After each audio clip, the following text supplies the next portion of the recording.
Welcome to Greer's Rod Shop. I'm Trey, and at Greer's Rod Shop today, I'm going to do something a little bit different than work on the Mustang. My daughter's 2013 Ford Explorer has a P0430 code, which is an emissions code. It's likely the oxygen sensors. They have over 100,000 miles on them. So I'm going to change those today. I'm using genuine Bosch oxygen sensors. I recommend those or Ford Motorcraft, not cheap Amazon stuff.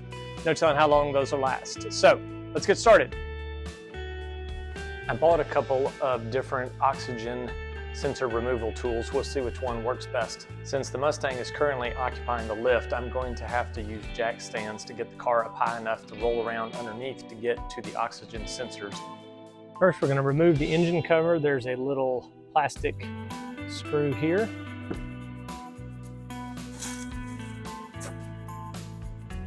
And over here, there's a little plastic rivet that pops out. There are 4 locations for these. One of them here, which is going to be real easy to get to. The other one is back down there. We're going to have to get to it from the bottom, and the other 2 are in the bottom. This is under the front of the car. That's the forward down pipe. So there's one there, very easy to get to. The second downstream one is here, which is just behind the engine. You can see the oil filler plug here. The fourth one is located here in the exhaust manifold. This is on the back of the motor, so I'm coming at it from the transmission tunnel to get to it here. Before I take it out, I'm going to make sure that the one I bought matches that. The upstream and downstream have different connectors. Looks like they match, and it's a good thing because this says can't be returned if it's open. I struggled for a few minutes trying to get the first one to break free. I warmed it up a little bit, see if that makes any difference. After quite a bit of struggling with the longer version of the O2 sensor socket, I determined it wasn't going to work, so I'm going to try this other one and see if it's better.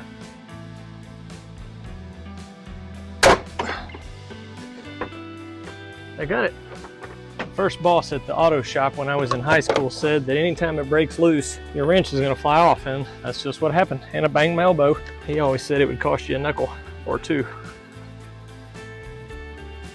All right, I got the new one ready to go back in, and you can see it already has some anti-seize on it from the factory. Once I got the upper one finished, I moved underneath the car and started working on the lower ones.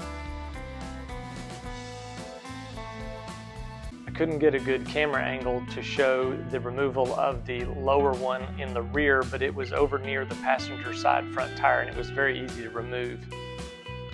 The rear upper one was pretty hard to reach laying on my back under the car, and I could only get one hand up in there, so I did it mostly with just that one hand. But it fortunately broke loose very easily and wasn't too difficult. I put the engine cover back in place and removed the cars from the jack stand.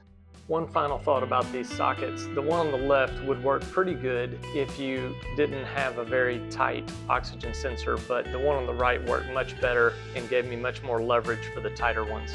Okay, got all 4 replaced.